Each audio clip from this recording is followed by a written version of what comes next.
Coach Derone, C3 Iowa. Saw you here last year. Was at Waverly now. Yeah. We're here in Independence. But first off, what do you think of this facility, man? Beautiful, incredible high school facility, terrific. You can see just the community is very well behind, not just the wrestling program, but the entire school. You guys are always, beating the bushes looking for recruits. Wisconsin, Platteville's an hour and a half away. Yep, hour and a half. So why not recruit here? Obviously, Yeah. no brainer. Yep. What are you guys looking for when you're looking for, someone to come wrestle for the Pioneers?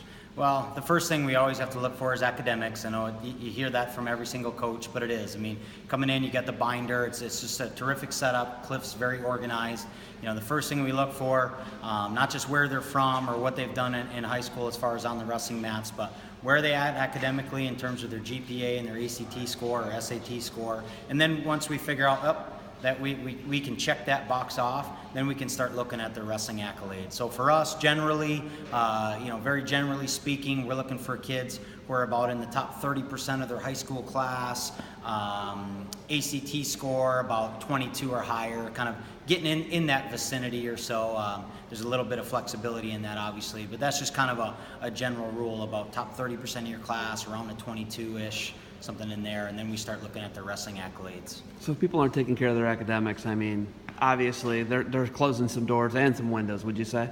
Yeah, I would say. I mean, we have a saying in our program that's be a student athlete, not a dumb jock. I mean, I think that as a sport, we have to really embrace academics. I think just as a sport in general, we already look kind of like junkyard dogs out there with our beat up ears, and a lot of times we're walking the halls and we've got scratched face and black eyes and whatever. Like, we want to make sure that, we might look the part and be kind of rough and tumble, but at the same time we want people to know that, we've got some intelligence in here, and I think that's important as a sport, that we portray ourselves as professionals, both as coaches and then as student athletes for the kids that are still competing. Talking to you last year, I was like, man, this guy's a perfect mix of like the CEO coach, okay? And then, you were talking NCAA numbers today, but you're also a great technician, How do you get such a great balance as a coach, and, what do you think it does for you recruiting-wise? Well, how I got a balance. I mean, I'm always working, I'm always studying the sport. I'm always studying. I mean, I was down at the NWCA convention trying to get better with the off-the-mat stuff. I mean, I'm reading a ton. I mean, always reading books on leadership and learning from other coaches. I mean, as crazy as it sounds, probably reading more from basketball coaches and football coaches, that kind of stuff, just to learn about organizational dynamics, or study a guy like Tom Ryan, who just seems like the ultimate CEO type of coach. But I've just been fortunate to have some great mentors as far as skill-wise.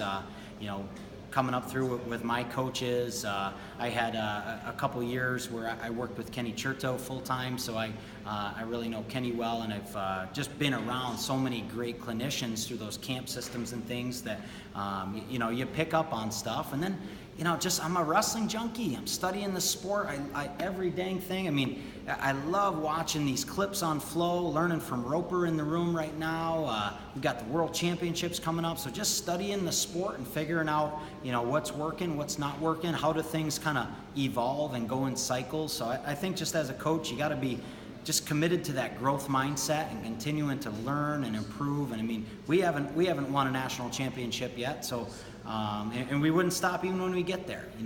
It's just a daily focus on trying to be the best possible coach that I can be to help my student athletes. So what are you looking for in a student athlete? We already know, we get the student part. You already told me what you're looking for, requirement there, yep. ACT, GPA, top 30 in the class. But what are you looking for in an athlete? What are you looking for a kid in that room right now? Yeah, just generally, again, if we're looking at checking some boxes to kind of screen things out, because there's a lot of kids and there's not that many opportunities as far as collegiate wrestling goes. So as a general rule, we'll typically recruit the Midwest here, Wisconsin, Iowa, Illinois, and Minnesota.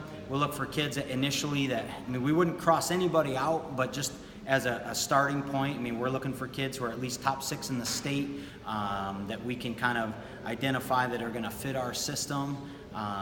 In terms of just being very passionate about wrestling. This is college. There's a lot of work involved, so they got to really love the sport and all the work that goes into it.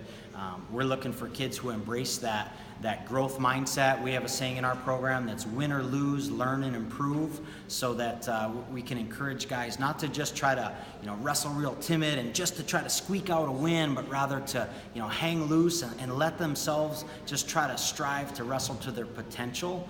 So we're looking for those type of kids who are just willing to maybe take some risks, not be afraid to fail when they're out there in competition and let it fly, not be so focused on just gotta win. Like, of course, we want guys who want to win, but we want to have guys who are willing to take some risks and then go back into the practice room day after day. It's just whether you win, chances are we're going to watch the video and then we're going to go back and practice and we're going to work on some stuff. And if you lose, we're going to watch the video and then we're going to go back and practice and we're going to work on some stuff. So just kids who are going to embrace that mindset that it's really a process as you're trying to just build, and it's all about trying to realize your highest individual potential.